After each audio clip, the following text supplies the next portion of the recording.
As you might already know, the war in Iran has imposed a pretty substantial material cost on the US Army. Iran has managed to strike a number of US bases and assets in the region, while Iran's constant drone and missile barrages have forced Israel and America's Gulf allies to burn through air defense interceptors at an unprecedented rate.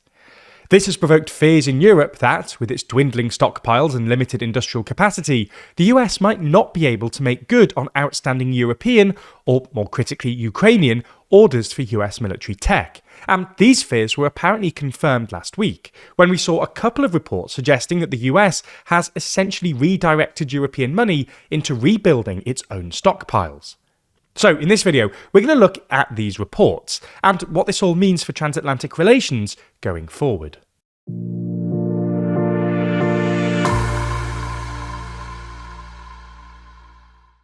Never miss an episode and always feel in the loop by subscribing and ringing the bell. So, this story really began on Thursday, when the Washington Post reported that the US was considering spending European money intended for Ukraine on America's own stockpiles, which have apparently been depleted by the war in Iran. For context, even though the US has drawn down support for Ukraine since Trump's return to office, Ukraine's European allies have nonetheless been buying American-made weapons for Kyiv, ordered via a NATO program called the Prioritized Ukraine Requirements List, or PEARL initiative. European countries have so far spent roughly $4 billion on the initiative, which has become particularly important for Ukraine's air defense effort. Since its inception last summer, PEARL financing has accounted for about 75% of missile interceptors for Ukraine's US-made Patriot air defense systems, which accounts for the bulk of Ukraine's air defense, and nearly all of the ammunition used in its other air defense systems. Unfortunately for Ukraine, the US, Israel and its Gulf allies have been burning through the same interceptors that Ukraine needs at an unprecedented rate in the war against Iran, using them to defend against Iran's ongoing missile and drone barrages. No one knows exactly how many interceptors have been fired, or how many the US has left, but The Economist estimated in mid-March that roughly 3,000 interceptors, the vast majority coming from Patriot systems, had been fired in just the first 2 weeks of the war. This is an insane rate of fire. For context, Ukraine claims it's only used about 600 Patriot interceptors in 4 years of war against Russia, and the US only makes about 750 Patriot interceptors a year, which means the US is almost definitely having to dip into reserves. Unsurprisingly, this has sparked some anxiety in Washington, and it's why the Pentagon is apparently considering withholding interceptors due for Ukraine, with the Washington Post claiming that the Pentagon has already notified Congress of its intention to divert about $750 million of European money spent on the PEARL initiative to restock America's own inventories. According to the Washington Post, it's not even clear whether US shipments would be delayed or entirely diverted, implying that the US could de facto seize European funds and give Europe nothing in return.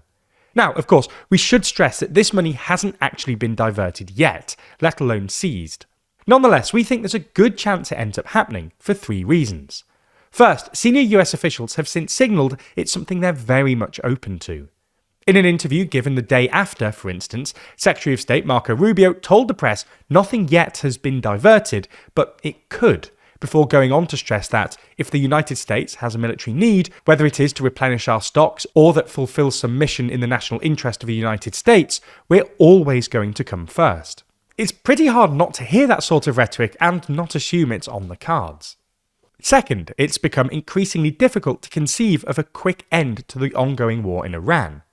Not only are the two sides' negotiating positions impossibly far apart, with the US demanding that Iran dismantle its nuclear program, proxy network and ballistic missile program, and Iran demanding the US pay reparations and withdraw its troops from the region, Trump is also explicitly flirting with the idea of invading Iran at the same time as negotiations are supposed to be happening, which has further eroded what little trust there was left between the two sides. Given that the US had attacked Iran in the middle of negotiations twice in the past 12 months, and Trump is now openly toying with doing the exact same thing a third time, it's hard to see the Iranians actually engaging in meaningful negotiations. This implies a long war, which will force the US to dig deeper into its already dwindling stockpiles, which will give the administration additional incentive to redirect resources away from Ukraine. But the third and perhaps most significant reason we think this is on the cards is that Well, the US has already done almost exactly the same thing to Switzerland. While it received less attention than the Washington Post report, on Thursday, SRF, a subsidiary of Switzerland's public broadcaster, reported that, after Switzerland suspended payments for an outstanding order of Patriot systems, the US just redirected other payments that Switzerland had made for F-35 fighter jets. For context, the Patriot is America's primary air defense system, and pretty popular with the US's traditional allies, including Switzerland. Switzerland ordered 5 systems worth about $2.5 billion back in 2022, with delivery originally scheduled to begin in 2026 and to be completed in 2028. However, last year, the US informed Switzerland of a 4 to 5 year delay, in part because the US was prioritising deliveries to Ukraine.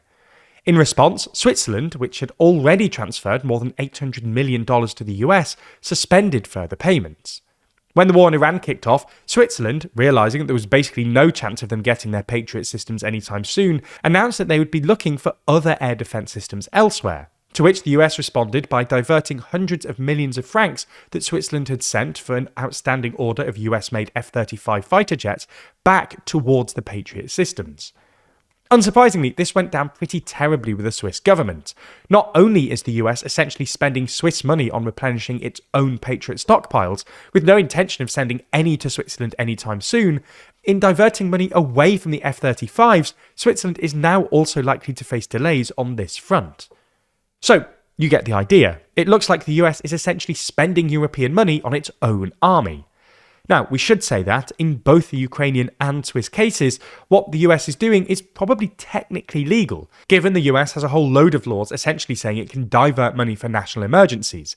But it's hard to imagine Europe will feel the US is acting in good faith.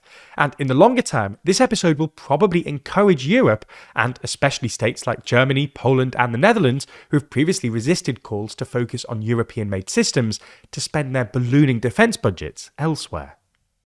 Now, there are a lot of big players involved in this story, and it's no secret that the world we live in is run by big players like these, but not just in the world of politics. Big companies also have a complete monopoly over the world we live in, and avoiding them is kind of out of our control, as they seep into every part of our day-to-day life. But what if we told you that we could take back some of that control? Starting with your email. I know what you're thinking. My email? How much will that actually help me? Well, your email is personal to you, and it's important to keep hold of what's yours. Most messaging apps make sure to let you know that your messages are end-to-end encrypted. So why do your emails deserve any less?